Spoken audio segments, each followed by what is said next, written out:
Hello and welcome to another video about crime. And it's out of control, and we've had a number of incidents. This obviously is getting a lot of coverage. Unfortunately, a couple of days ago, a New York City police officer, a very young man, I think he was only in his 20s, was killed in Far Rockaway after pulling over a car by a career criminal who never should have been out on the streets in the first place.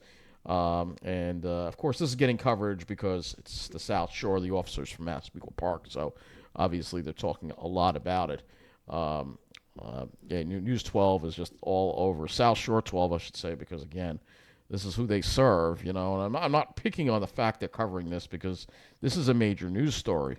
But there are a lot of other things that they should be covering too that they're not covering. So there was a candlelight vigil in Brady Park in Massapequa.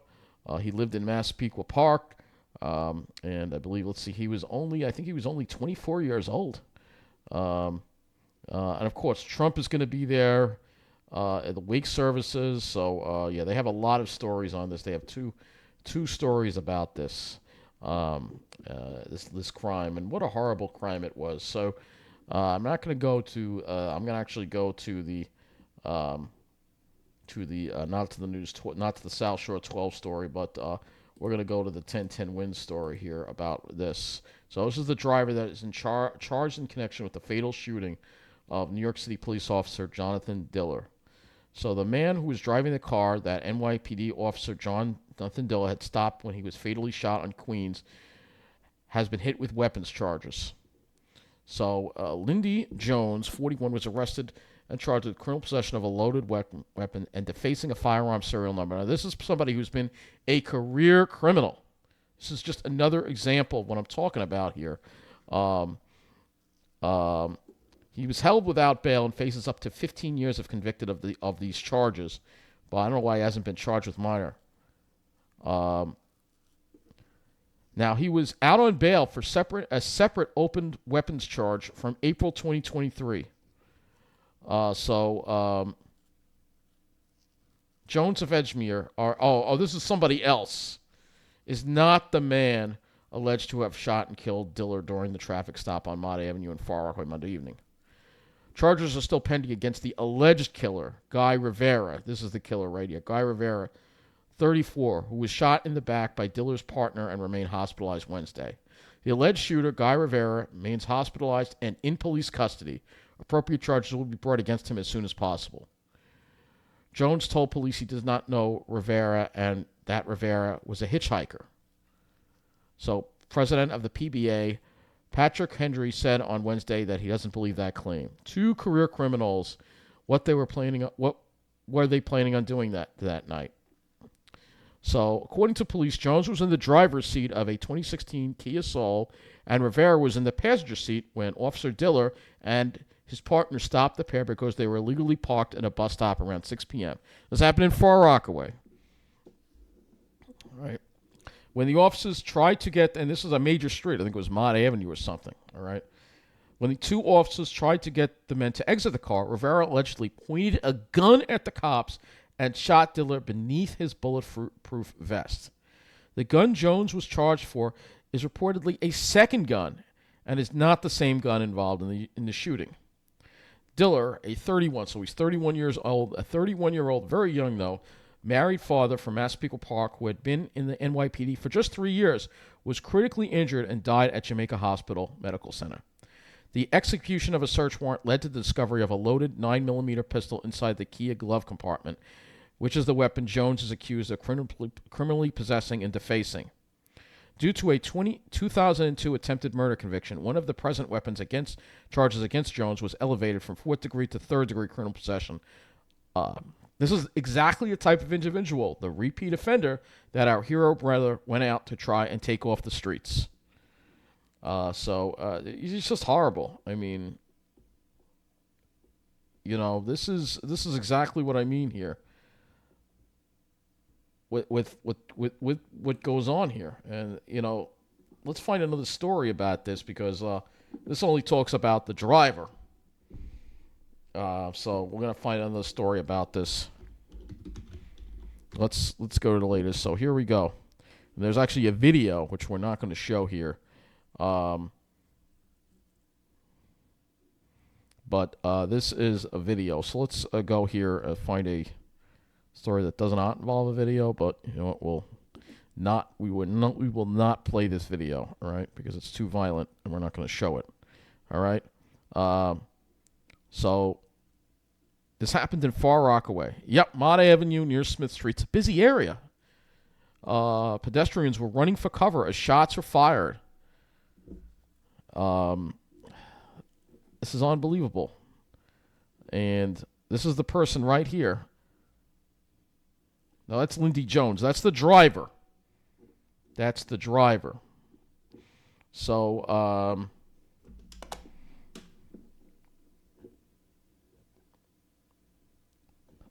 let's find out about Rivera here. Because Rivera has a long rap sheet and never should have been out on the streets. And of course, I know the media just likes to bury that fact, don't they? So here's another. So driver named Killer claimed he didn't know ex-con passenger who shot. He didn't know. So he claimed he didn't know. So it's a career criminal. All right, they're all career criminals.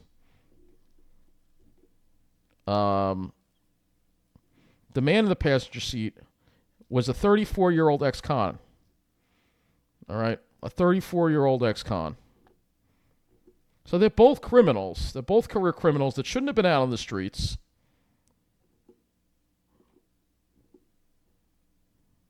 And I thought I read somewhere that he had a weapons charge, but I think it's the driver that had a weapons charge. But they're both career criminals. I mean, it's just another example of how this bail reform and how the soft on crime policies in New York are just destroying the city. I mean, shooting an officer, it's not like he shot him in broad daylight in a busy area of Queens, not a good neighborhood, but, you know, a busy area. It shows the recklessness that these killers have. It really does. So let's talk about some of the crimes that were buried, and we're going to get back to New South Shore 12 in a moment here. But obviously they're all over this, but there's a crime that was very serious that they barely covered that I want to talk about here. And we're going to have to go back here for a little bit because they barely covered it. I'm going to go right down here for a moment. So this is one of them here. That's not the one I'm talking about, though. This is the one that they barely covered. 37 seconds. A carjacking in Cassel. Barely covered. Only 37 seconds they covered this. So a man was arrested in another sort in a violent Cassel car robbery. So we're going to watch their coverage. You'll see they barely covered it. One man and are searching for another after a robbery in Cassel. According to police, this man, Carlos Matute, along with Luis Gee, I wonder if he's one of the people that recently came into the country. Mario Matute cut off a car at the intersection of Garland Lane and Maplewood Drive last night. Then the two men pointed a gun at the driver and forced him to get out of his car. That's when the two suspects began striking him and kicking him before stealing his car and fleeing. So this was in Cassel, Garland Lane and Maplewood Drive. And they're barely covering this. I mean, it's violent. Very violent, but they barely covered it. I mean, how do they barely cover it? I don't understand that. Well, they don't care because it's the middle of the island. That's why, Cassel. So let's see, Maplewood Drive. It was a Maplewood Drive, West. It's saying Westbury.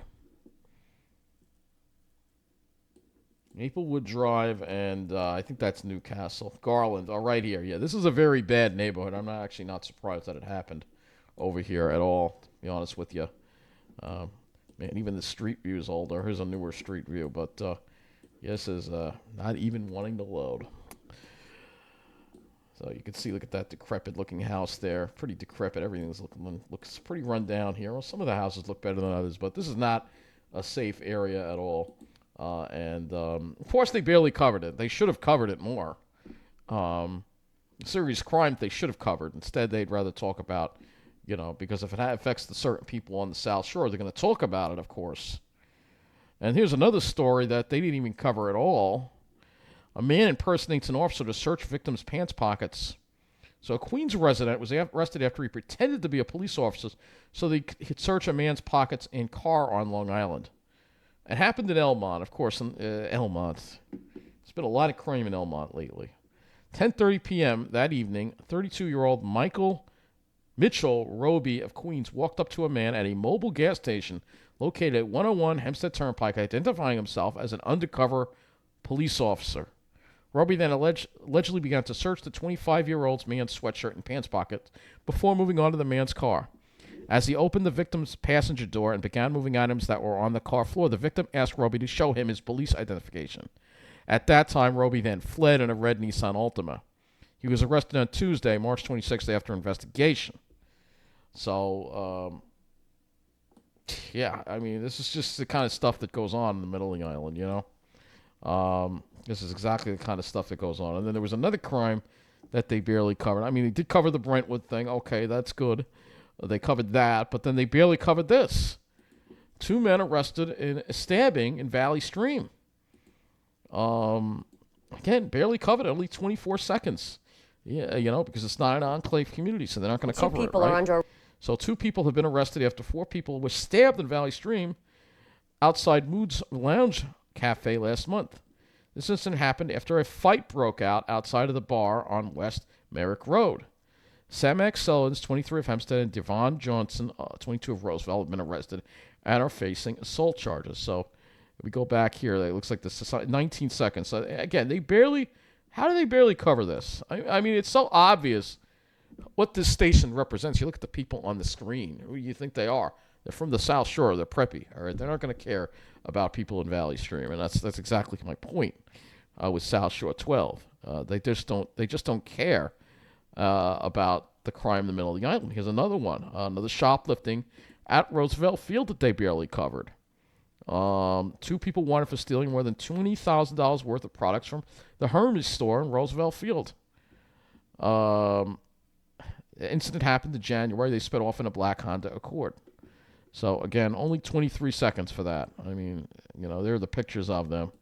But, yeah, when you walk around Roosevelt Field, you'll see people like this. All right, hoodlums. You don't see happy people. You see a lot of hoodlums walking around. It's not a nice place to go, particularly at certain times especially toward the evening hours. That's why the malls and the stores close early, because they know that's when the crime is going to be worse. It doesn't say what time this happened at. It does not say what time. Then there was another crime that they didn't cover at all, and that is a burglary at a CVS. Thousands of dollars worth of merchandise from a CVS. That happened at the CVS in East Hills. And this happened at 8:45 p.m., 421 Glen Cove Road. That's right by the LAE.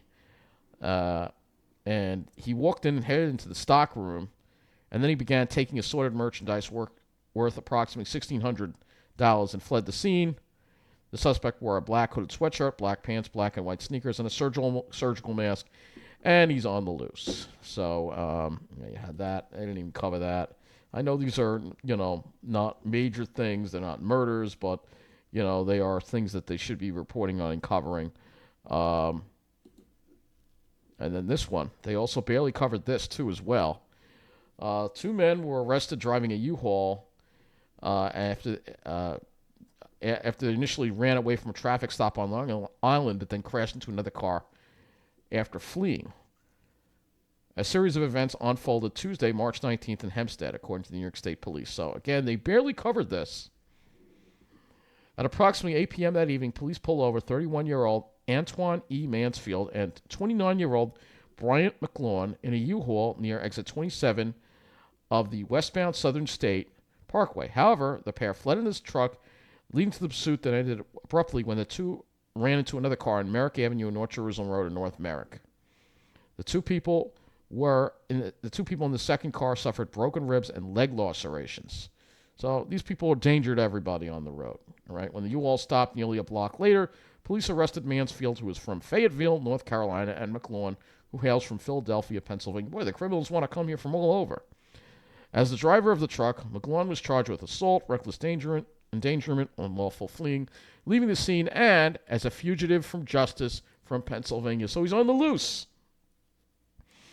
Fugitive from justice, so he's a wanted man. Mansfield, for his part, was charged with criminal possession of a forged instrument in 2 counts and a fugitive from justice in Pennsylvania. So these guys were obviously tried to run away, and unfortunately, now innocent people had to suffer because of them and had their car totaled and are suffering injuries because those 2 people shouldn't have been on the streets.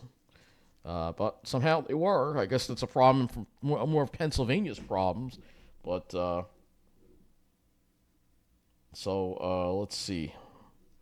So I think that covers all the stuff that they didn't cover. There's one other thing here. Let's see.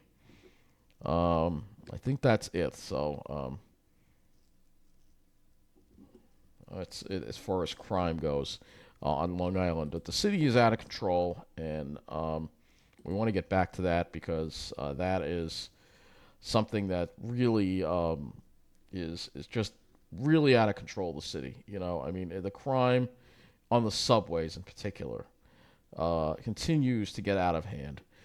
So we have a story here from Fox News about New York City subways grapple with a violent day as NYPD boosts underground presence. So they're boosting an underground presence, and that's good, but if they're not actually removing the violent people from the system, it's not really going to make much of a difference. A man was killed in East Harlem after being shoved in front of a subway train. The tragedy coming after a violent day underground as the NYPD prepares to send more officers into stations to combat fare evasion. Let's get right to Good Day's Briella Tomasetti. She's live in East Harlem with the details. They're combating Briella. fare evasion. That's the broken windows theory. Yeah, Tashani and Dan, good morning to both of you. It is every subway rider's worst fear that is becoming the victim of an unprovoked attack. Yet that's exactly what happened here at this station last night while the station was packed with commuters and families. Yeah, of course, Police have not at a busy released the name time. of the victim, but they have apprehended the person who did it. It was a deadly day for New York City Transit. A 24-year-old man from the Bronx is being charged with murder for allegedly pushing someone onto the tracks in East Harlem into the path of an oncoming train during the evening rush hour. It's just getting dangerous, you know, and it's scary because I take the train at night, and I'm afraid. I'm being honest, I'm really afraid. According to police, it happened at around 7 o'clock last night at the East 125th Street and Lexington Avenue station. Investigators say that 24-year-old suspect, Carlton McPherson, suddenly shoved a man onto the tracks as a 4 train was approaching the platform. The conductor was unable to stop the train in time, and that person was run over and killed. Let me just say it this. Let me just correct them. It's not the conductor. It's the train operator that's in charge of stop. That train operator, I'm sure, saw what happened. Now he has to live with what he. You know, it's not just it's not just the people that are killed and the families, but also the transit employees that have to witness this violent crime and deal with it. You know, it's just too much. McPherson was taken into custody and subsequently charged with murder. He has 4 prior arrests. Of course. 2 for burglary, 1 for assault, and another for fare beating. Another one who shouldn't have been out on the streets. It's definitely sad, but it's never safe. They smoke on the train. There's constantly people on the train fighting. Earlier in the day, the NYPD reported 3 consecutive stabbings at subway stations. Yesterday morning, police say a commuter was stabbed in the back at the Kosciuszko station in Brooklyn. Hours later, a woman was stabbed in the back at the Franklin Avenue station in Bed-Stuy. Oh, my God. And after that, a man was stabbed on the Upper West Side at 96th Street and Broadway by a stranger who allegedly stole his backpack and ran off. We're going to be looking for weapons. All the violence comes shortly after Governor Hochul deployed the National Guard to assist police with bag checks. Again, the bag checks aren't going to do anything to stop what happened. You don't search people's bags. You remove the dangerous people from the system.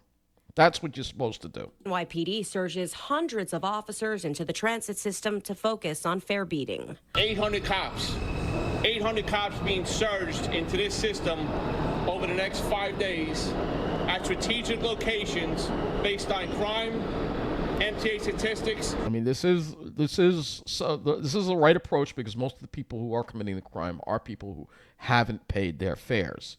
So it's a start to try to keep some of the violent people out. But until you actually go and have a police officer in every train and and actively search the system for dangerous individuals and put them behind bars, I don't really have much faith that things are going to get any better. And community complaints. Both uniformed and plainclothes officers will carry out this enforcement. Officials declined, though, to say exactly which stations the operation will target, but noted it won't be a one-week deal. This strategy is something the department plans to use time and time again as needed. For now, though, we're live here in East Harlem. Dana Tashani, back to you. Plenty of problems. So this is life in the New York City subway system. And we already know, what I dealt with and how bad Hempstead is becoming with what you've been seeing over there. So it's just transit in general is just getting less and less safe. But getting back to News 12 here, South Shore 12, I should say. Why do I keep calling them News 12? You can see they're all over this thing. All over this thing. Yeah, here's the that impersonating officer, only 28 seconds. Man wanted for using fake documents to buy a Mercedes-Benz in East Meadow. That barely got covered as well. So they basically only covering what relates to what happened to that officer who was shot because he's from Massapequa Park. We all know, and I wonder if that police officer lived in Mineola, would they be giving the same kind of coverage? I mean, they'd be covering, but I don't think it would be getting the wall-to-wall coverage that it's getting because it's Massapequa Park. That's my own feeling. All right? So we're going to now turn ourselves to what they've been covering. They've been all over this, showing you what's happened. It's very sad. And this is the violence that we're dealing with in New York. And it's just out of control. People paying tribute to that fallen hero. A candlelight vigil is being held to honor the memory of NYPD officer Jonathan Diller. News 12's Kevin Vesey in Massapequa Park tonight, where hundreds are mourning together. Quite the scene there, Kevin, behind you. Oh, absolutely. What an emotional evening it was. That prayer vigil wrapped up. Because again, the crime has hit people on their enclaves. And it's a front page story with this station. But when crime affects people who aren't living in an enclave, and when crime affects a community that is diverse, they really give it this degree of coverage. Just a few moments ago, and you can see some people are still here right now. This community came out in the cold rain, mourning together as one the loss of a true hometown hero, NYPD officer Jonathan Diller. And this park was just completely packed. People stood shoulder to shoulder tonight, holding candles together, sending a strong message to the Diller family that... And it's horrible. But what about all the other people who die of violence? They don't get this kind of attention. They will stand by them forever, especially for his young one-year-old son. Diller is described, he was described tonight as a dedicated police officer, someone who always stood by his family and friends. Members of the Diller family were here tonight as well. And we spoke with some people in the crowd, including a former NYPD officer. Take a listen to what he had to say about why he came here tonight. I just want the Dillers to know that we're all family, even the retired guys.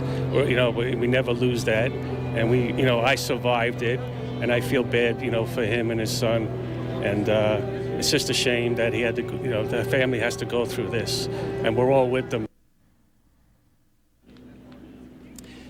And when County Executive Bruce Blakeman spoke tonight, he said that the rain that fell this evening was actually a welcome sign because it meant that the heavens were crying for Officer Diller this evening. And believe it or not, a rainbow actually appeared. A full rainbow appeared just as the vigil was getting underway, and that's being described as a sign of hope, Kevin, in such an incredibly dark time. It is a dark time, but it's a dark time for everybody. It's not just a dark time. It's especially a dark time for people who are in the middle of the island who have to deal with all the crime that they're dealing with, and they're forgotten. So, and what about the people who, people died on the subway, so let's play this other story showing, news, again, they did cover this. This is suspect charged in connection with the deadly shooting of Officer Jonathan Diller as the community continues to mourn this fallen hero. And today we got our first look at that suspect. His name, Lindy Jones. He was arraigned this afternoon. News 12's Cecilia Dowd begins our team coverage live outside the courthouse in Queens. Not the one who shot him. Good evening, Cecilia. Definitely aiming at a bed, for sure. Good evening, Joe. Well, it was standing room only for the arraignment of Lindy Jones. Now, he is the alleged driver in the shooting death of Officer Jonathan Diller. He is not the suspected gunman, but today the PBA president said he is just as responsible. Yeah, he is. Lindy Jones had nothing to say as he was walked out of the 101st precinct in Queens Wednesday. He was allegedly behind the wheel of a Kia. Officials say was illegally parked at a bus stop in Queens on Monday. 2 NYPD officers approached, and that's when a man who sources tell... So Mott and Central, let's just show you where this happened on the map so you get the idea of where this happened. And again, this happened in broad daylight in Far. It just shows how dangerous the city is becoming, and permanent damage is being done here. So it's Mott and Central, so we got to find Central. Yeah, right here, literally right by the Far Rockaway subway station. So this is a major transit hub. It's not a good neighborhood. But this is where it happened, right over here. Yep, this is where it happened, right here. Again, a busy time, people walking around. This is how bad things are getting in the city. This is how bad things are getting. So we'll get back to the story here. Tell News 12 is Guy Rivera allegedly shot and killed Officer Diller of Massapequa Park. Jones was arraigned on weapons charges today. Why? The DA said he had... Why did he shoot him? You're just being stopped for traffic violation. I mean, these guys are just monsters. Had a loaded illegal gun in his glove box with the serial number scratched off. He had no business being on the streets. Less than 1 year. Exactly. He was arrested for an illegal gun. 2 nights ago, in a car, he had an illegal gun. And sitting next to him, a vicious cop killer riding shotgun. In court, it was revealed that Jones allegedly claimed that he was picking up a hitchhiker and did not know the passenger in the car. In court, the prosecutor detailed Jones's criminal history, including an attempted murder conviction and a still open weapons case.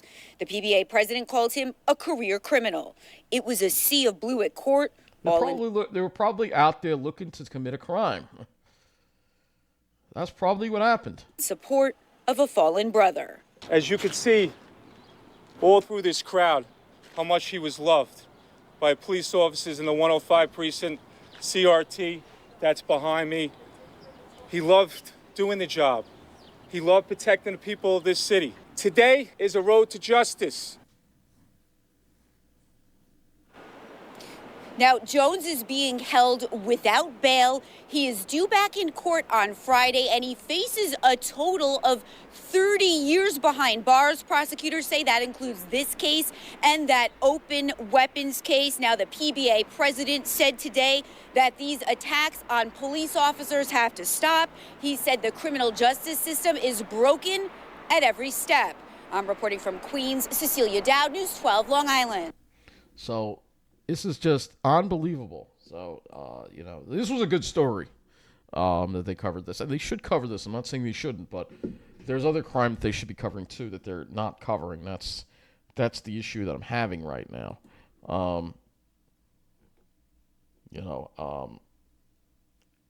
They just barely cover anything else. They did cover congestion pricing. But they barely covered a school threat.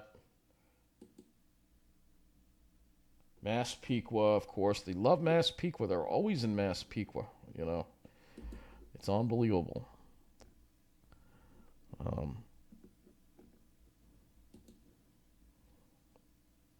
Why is that? Why is that in Long Island? It has to do with New Jersey. Well, I guess they're trying to tell me something, right?